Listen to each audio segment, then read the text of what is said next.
在视频的开头，想问一下大家，有没有向往过无忧无虑的流浪生活？现如今快节奏的时代，常常给人一种窒息的感觉。如果这个时候能够抛开一切烦恼，轰轰烈烈的踏上一段说走就走的流浪之旅，应该也是一种不错的体验吧。但理想很丰满，现实却很骨感，又有多少人能够真正做到远离喧嚣呢？在31年前，美国有一位冒险家，他自称是超级流浪汉。为了远离现代文明，他不惜与家人断绝联系，放弃所有的财产，踏上了追寻自由的旅程。只可惜事与愿违，这一路充满了艰险。一直以来，有的人把他视为传奇人物，甚至去打卡了同款路线，但也有人批评他是在作死，因为直到最后，人们看到的就只剩下他那具骨瘦如柴的尸体。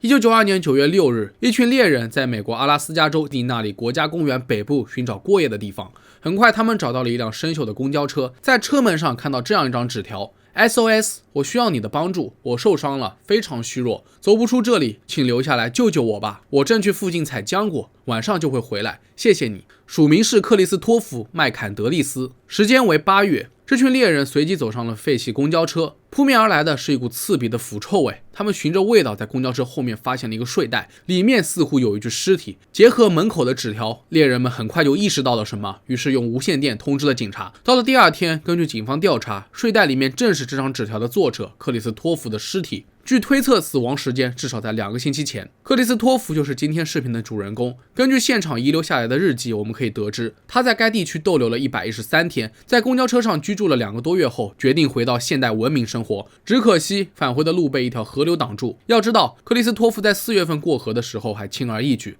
但在夏末，由于冰川消融剧烈，等到了7月份，他才发现河水暴涨，完全阻断了去处。最重要的是，他没有带详细的地形图，不知道过河的地方再往下800米有一辆废弃的手动缆车可以帮助他过河，所以克里斯托弗只好重回公交车，贴了张求救纸条。可悲的是，他被找到的时候，尸体只有30公斤。出发前，他可是一名朝气蓬勃的24岁男孩，体重至少也得有65公斤以上。如果说算上去世那2个礼拜的脱水，应该怎么都不可能降到这个体重。所以根据判断，他极有可能是被饿死的。然而，野外生存对于一个冒险家来说是轻而易举的事情。那么这一路他到底经历了什么呢？这一切的一切，还得从他小的时候开始说起。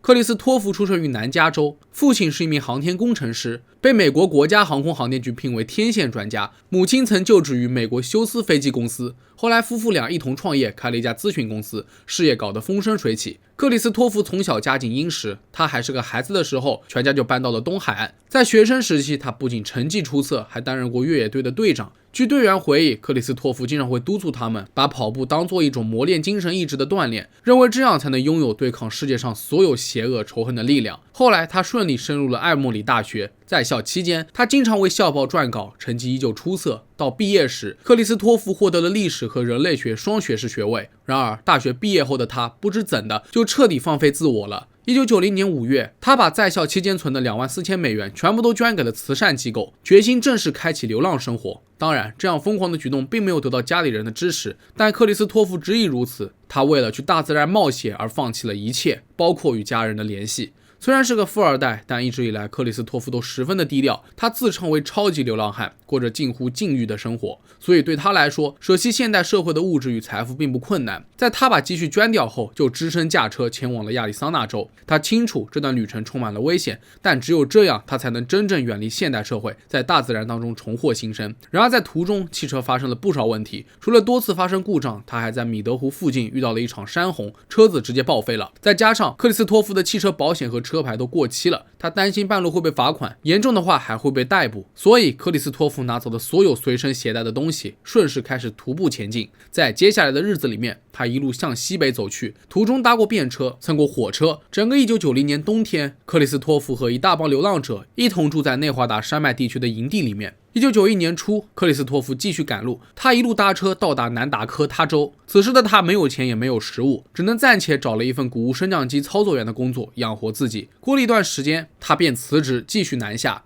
他用赚来的钱买了皮划艇和一把手枪，但接下来他因为没有许可证，在科罗拉多河上航行，被各种保护区的管理员追踪。最终，克里斯托弗还是沿着科罗拉多河一路到达了墨西哥。不料，他很快就遇到了一条难以跨过的瀑布，他这才放弃了河流之旅。后来，他试图重新进入美国，但在边境检查时被搜到了手枪。在他被拘留了几天后，无罪释放了。在接下来的日子里面，克里斯托弗又一路搭车回到了南达科他州。此时的他已经蓬头垢面，像极了流浪汉。当被问及身份时，他总会提供假名，因为他不相信任何人，变得非常古怪。1992年4月，他准备前往阿拉斯加州的丛林。根据一位名叫吉姆的目击者回忆，克里斯托弗携带的装备和食物都少得可怜，明显是个缺乏经验的徒步者。在与他简单交谈之后，得知他竟然要去丛林。很显然，他就这样去的话，生存都成了大问题。随后，在吉姆的一顿劝说下，克里斯托弗还是坚持单独行动。眼看着说不通，吉姆便提出要给他买点设备和干粮。不过，克里斯托弗并不领情，他无视吉姆的警告，继续上路。当时吉姆还推测，这个固执的家伙恐怕饿几天肚子就会知难而退了。可没想到，吉姆竟是最后一个看到克里斯托弗还活着的人。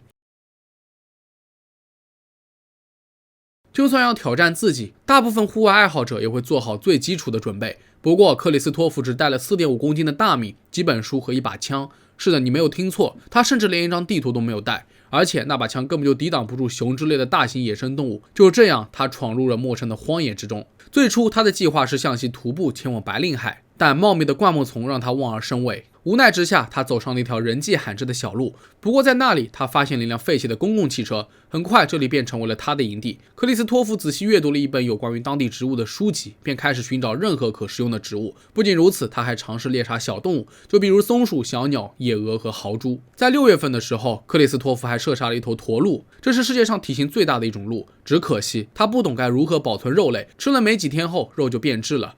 随着食物越来越少，克里斯托弗虚弱的站不起来，他能做到的就是去附近采浆果。虽然数量少得可怜，但起码也能吃点东西。就这样维持了2个多月，克里斯托弗日渐憔悴。他决定趁还有力气返回现代文明社会。然而他怎么也没想到，那条河流已经不像从前那样了。没办法，他只能重新回到公交车里面。由于担心自己外出觅食的时候错过路人，于是他还在门上贴了张求救纸条。只可惜克里斯托弗再也没能等到了。接下来就是开头发生的那一幕。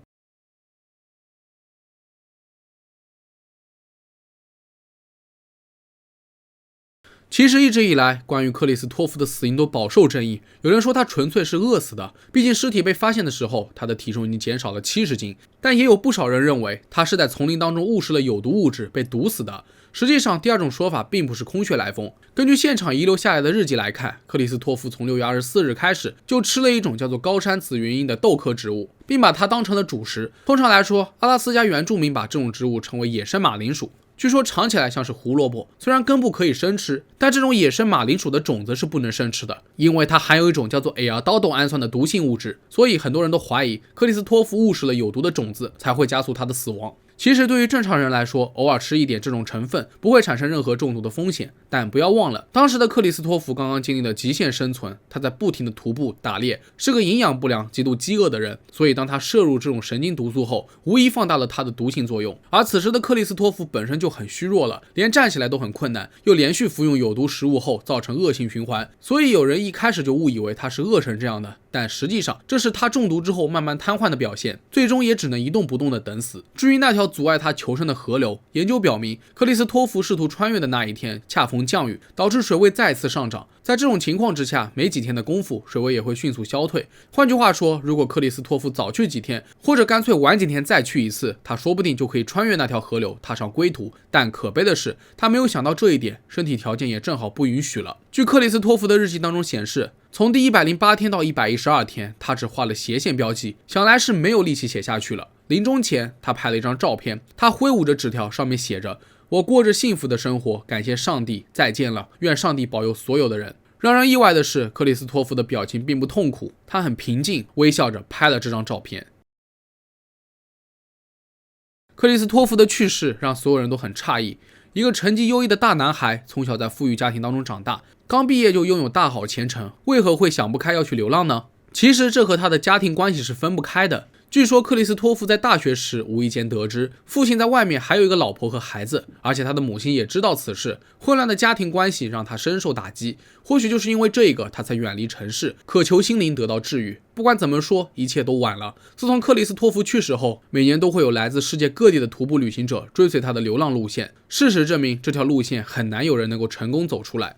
在2010年的时候，一名来自瑞士的徒步旅行者在试图穿越那条河流时溺水身亡。2019年，一名24岁的白俄罗斯女性在到达废弃公交车之后不幸死亡，而其余的徒步旅行者则是相继被获救了。为了减少不必要的模仿，后来那辆废弃公交车被当局移走。确实，对于徒步旅行者来说，克里斯托弗完全是个反面教材。他缺乏生存必要的技能，却义无反顾地要去到这么极端的地方，还没有任何准备。然而，大自然是无情的，吉姆对他的好言相劝，实际上是他最后得救的机会，却硬生生的被他自己断送了。